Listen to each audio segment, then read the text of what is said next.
പനിയായി റസൂലിന്റെ ചൂടേറ്റ ഗേഹം മലക്കുൽ മൗത്തിന്റെ വരവ് കണ്ടപ്പോൾ കിടുങ്ങി വേഗം. പതിയെ പിടിക്കും റസൂലെന്ന നാദം മനസ്സിൽ പറഞ്ഞു മലരമുത്തിനെ നോക്കിയ നേരം.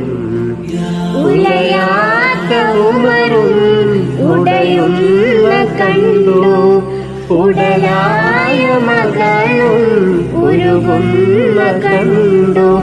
മെത്തയും കട്ടിലുമില്ലാത്തൊരു രാജാവിൻ വീട, മൊത്തത്തിൽ പൊട്ടിയ തോൽപാത്രമിൽ കഴിഞ്ഞൊരു കൂട.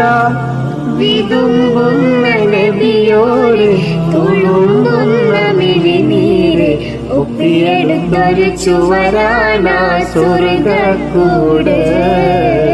ഒപ്പിയെടുത്തൊരു ചുവരാണ് സ്വർഗ്ഗക്കൂട്. പനയോലയിലൊരു കുടിലാണ്, ഭവനങ്ങളിലതു നിധിയാണ്. പടിവാതിൽ ചെറുതടിയാണ്, നബി തങ്ങളുടെ പൂങ്കുടിലാണ്.